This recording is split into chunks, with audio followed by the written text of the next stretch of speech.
നിരവധി പത്രങ്ങളുള്ള കേരളത്തിൽ ജനപക്ഷത്ത് നിൽക്കലായിരുന്നു തേജസ് ദിനപത്രത്തിന്റെ ലക്ഷ്യം. പോലീസും ഭരണകൂടവും പറയുന്നത് അപ്പടി പ്രസിദ്ധീകരിക്കുന്നതിനു പകരമായി ഇരയുടെ പക്ഷത്തു നിന്നുള്ള വായനയാണ് തേജസ്.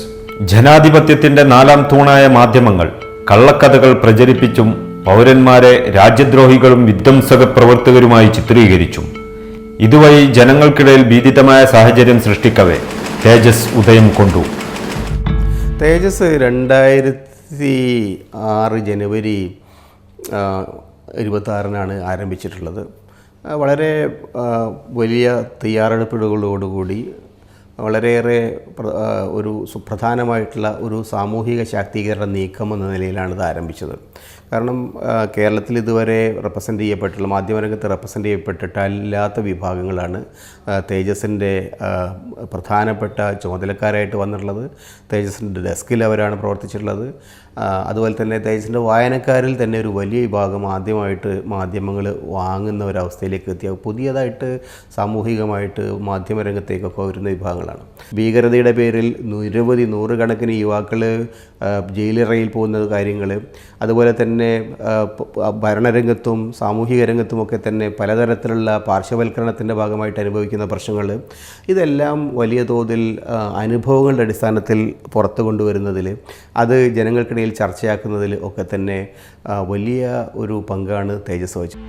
ലവ് ജിഹാദ്, മനുഷ്യക്കടത്ത്, തീവ്രവാദ ഭീഷണി, ഏറ്റുമുട്ടൽ കൊല, രാജ്യത്ത് നടന്ന സ്ഫോടനങ്ങൾ തുടങ്ങി നിരവധി കെട്ടുകഥകളുടെ നിജസ്ഥിതി ജനങ്ങൾക്ക് മുന്നിൽ തുറന്നു കാട്ടാൻ തേജസിന് കഴിഞ്ഞു. ന്യൂനപക്ഷങ്ങളെയും ആദിവാസികളെയും ഭീകരരും മാവോയിസ്റ്റുകളുമാക്കുന്നതിനെ തേജസ് ദിനപത്രം പ്രതിരോധിച്ചു. ന്യൂനപക്ഷങ്ങളുടെ അതുപോലെ അവഗണിക്കപ്പെട്ട ജനവിഭാഗത്തിൻ്റെ, പ്രത്യേകിച്ചും ദളിത് സമൂഹത്തിൻ്റെ വാർത്തകൾ യഥാസമയം റിപ്പോർട്ട് ചെയ്യുന്നതിൽ മറ്റ് പത്രങ്ങൾ കാണിക്കാത്ത ഔത്സുക്യം തേജസ് കാണിക്കുന്നുണ്ട് എന്നുള്ളത് ഇവിടെ എല്ലാവർക്കും ബോധ്യപ്പെട്ടുള്ള കാര്യങ്ങളാണ്. ജനാധിപത്യ രാജ്യമായ ഇന്ത്യയിൽ ഭരണകൂടത്തിന്റെ പിഴവുകൾ ചർച്ച ചെയ്യുകയും കോർപ്പറേറ്റുകളുടെ ചൂഷണം തുറന്നുകാട്ടുകയുമാണ് തേജസ് ചെയ്തത്. ഇത് ഭരണകൂടത്തെയും കോർപ്പറേറ്റുകളെയും ചൊടിപ്പിക്കുന്നതിന് കാരണമായി. രാജ്യത്തെ ന്യൂനപക്ഷങ്ങളുടെ പിന്നോക്കാവസ്ഥ, കാശ്മീർ പ്രശ്നം, ഇസ്രായേൽ അമേരിക്ക സാമ്രാജ്യത്വ കൂട്ടുകെട്ട്, ഭരണകൂട ഭീകരത എന്നീ വിഷയങ്ങളിൽ ദേശവിരുദ്ധമായ നിലപാടുകൾ സ്വീകരിക്കുന്നുവെന്നാണ് തേജസിനെതിരായ കേരള പബ്ലിക് റിലേഷൻ വകുപ്പിന്റെ പ്രധാന പരാതി. സർക്കാരിൻ്റെ ഈ തരത്തിലുള്ള സർക്കാരിൻ്റെ ഇഷ്ടങ്ങൾക്കെതിരായി പ്രവർത്തിക്കുമ്പോൾ മാധ്യമങ്ങളുടെ നേരെ ഇത്തരത്തിൽ വളരെ ഏകാധിപത്യപരമായൊരു പ്രവണത കാണിക്കുന്നത് ജനാധിപത്യത്തിന് ഒട്ടും ഭൂഷണമല്ല. സർക്കാരുകൾക്കെതിരായി എഴുതുക എന്നുള്ളത് തന്നെയാണ് മാധ്യമങ്ങളുടെ ജോലി. രാജ്യ താൽപര്യങ്ങൾക്കെതിരെ ഒരു വരി പോലും തേജസിൽ വന്നതായി ആരോപണം ഉന്നയിക്കുന്നവർക്ക് ഇതുവരെ കൃത്യമായി ചൂണ്ടിക്കാണിക്കാൻ കഴിഞ്ഞില്ല. തേജസ് പത്രത്തെ പറ്റി സർക്കാർ പറയുന്ന അല്ലെങ്കിൽ പറയാൻ ആഗ്രഹിക്കുന്ന ഒരു കാരണം ഇത് സമുദായ സ്പർദ്ധ പരത്തുന്ന ഒരു പത്രമാണെന്നാണ്. അങ്ങനെ ഒരു നിലപാട് ഈ പത്രത്തിനുണ്ടെന്ന് ഇത് സ്ഥിരമായിട്ട് വായിക്കുന്ന ഒരാളെന്നുള്ളതിലേക്ക് എനിക്ക് തോന്നിയിട്ടില്ല.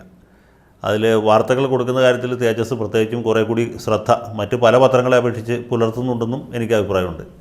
ഒരുപക്ഷെ ഇതിനൊരു തീവ്രവാദ സ്വരം വരാൻ സാധ്യതയുണ്ട് എന്നതിൻ്റെ നടത്തിപ്പുകാർക്ക് സംശയമുള്ളതുകൊണ്ടായിരിക്കാം എന്ന് ഞാൻ വിചാരിക്കും. ഇതിനേക്കാൾ കൂടുതൽ സമുദായ സ്പർദ്ധ പരത്തുന്ന പത്രങ്ങൾ മലയാളത്തിലുണ്ട്. തീവ്രവാദത്തെ പ്രോത്സാഹിപ്പിക്കുന്ന പത്രങ്ങൾ പോലും വേറെയുണ്ട്. പക്ഷേ സർക്കാരിൻ്റെ ഒരു ക്രോധം ഈ പത്രത്തിൻ്റെ നേർക്ക് മാത്രമേ തിരിഞ്ഞിട്ടുള്ളൂ. അത് വസ്തുതകൾക്ക് നിരക്കുന്ന ഒന്നല്ല എന്നുള്ളത് വേറൊരു കാര്യമാണ്.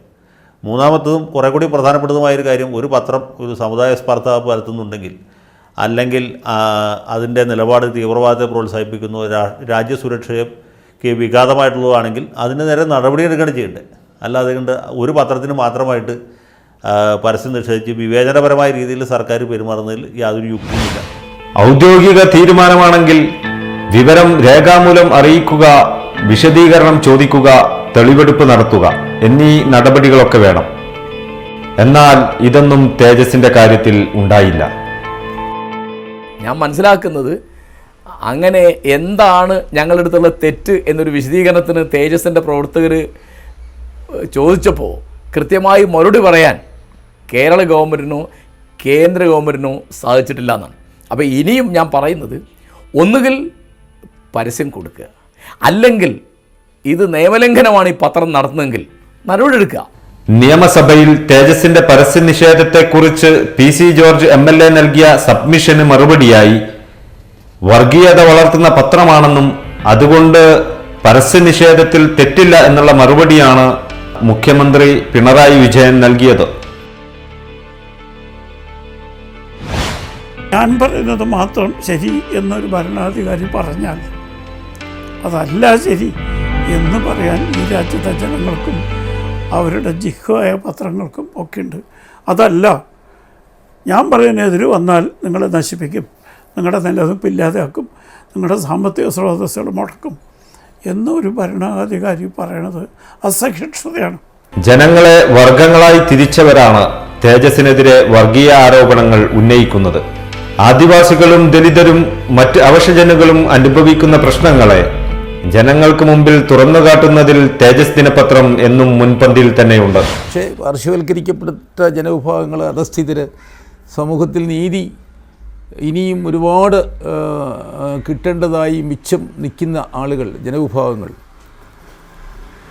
പൊതുവേ കേരളീയ സമൂഹം അവരുടെയൊക്കെ പ്രശ്നങ്ങൾ ഗവൺമെൻറ് ശ്രദ്ധയിലും കേന്ദ്ര ഗവൺമെൻറ് ശ്രദ്ധയിലും പ്രാദേശിക ഗവൺമെൻറ്റുകളുടെ ശ്രദ്ധയിലും ഒക്കെ കൊണ്ടുവരുന്നതിൽ തേജസ് നല്ല താല്പര്യം കാണിക്കുന്നു. പ്രത്യേകിച്ച് നമുക്കറിയാം, ഇന്ന് പല വിധത്തിൽ നിശബ്ദരാക്കപ്പെടുന്ന സമൂഹങ്ങൾ, അവർക്ക് അവരുടെ ശബ്ദങ്ങളെയൊക്കെ പുറത്ത് കൊണ്ടുവരാൻ പറ്റാത്ത വണ്ണം ഒന്നെങ്കിൽ പല വിധത്തിലുള്ള വർഗീയ ചിന്തകളാകാം, രാഷ്ട്രീയ ചിന്തകളാകാം, അല്ല സാമുദായിക ചിന്തകളാകാം. ഇതൊക്കെ ഈ ശബ്ദത്തെ നിശബ്ദമാക്കി മൂടി വെക്കുവാനായിട്ട് പലപ്പോഴും പരിശ്രമിക്കുകയാണ്. അവിടെയൊക്കെ ഈ പത്രം ചെയ്യുന്ന സേവനങ്ങളെ ഈ അവസരത്തിൽ അഭിനന്ദിക്കുന്നു. ജനാധിപത്യത്തിന് വേണ്ടിയും അതേപോലെ തന്നെ സമൂഹത്തിലെ അധസ്ഥിതരായിട്ടുള്ള മനുഷ്യരുടെ പ്രശ്നങ്ങൾ ഉയർത്തിക്കൊണ്ടുവരുന്നതിനും വേണ്ടിയിട്ട് ശ്രമിച്ചിട്ടുള്ള ലേഖനങ്ങളായിരുന്നു. അധസ്ഥിതരായിട്ടുള്ള ആളുകളുടെ വിമോചനത്തിന് വേണ്ടി നിൽക്കുക എന്ന് പറയുന്ന ഒരു പ്രധാനപ്പെട്ട ലക്ഷ്യം കൂടി അടങ്ങിയിട്ടുള്ള ഒരു സംഭവമായിട്ടാണ് എനിക്ക് തോന്നിയിട്ടുള്ളത്. കാരണം വ്യത്യസ്തമായിട്ടുള്ള അഭിപ്രായങ്ങൾ പ്രകടിപ്പിക്കാനായിട്ടുള്ളൊരു വേദിയായിട്ട് പത്രത്തിൻ്റെ താളുകൾ മാറുമ്പോൾ മാത്രമാണ് സമൂഹത്തിൻ്റെ ചലനങ്ങൾ വ്യക്തമായിട്ടുള്ള രീതിയിൽ പ്രതിഫലിക്കാനായിട്ടുള്ള ഒരവസരം സൃഷ്ടിക്കപ്പെടുകയുള്ളൂ. അതിനുള്ളൊരു വേദി യഥാർത്ഥത്തിൽ തേജസ്സിനകത്തുണ്ട്. ഭരണകൂടത്തിന്റെ വിമർശനം തങ്ങൾക്ക് അലങ്കാരമാണെന്ന് പ്രഖ്യാപിക്കുന്ന തേജസ് ദിനപത്രം ഉലയാതെ നിലക്കാതെ എന്നും നേരിനൊപ്പം നിലനിൽക്കുന്നതിന് നിങ്ങളുടെ പിന്തുണ ആവശ്യമാണ്.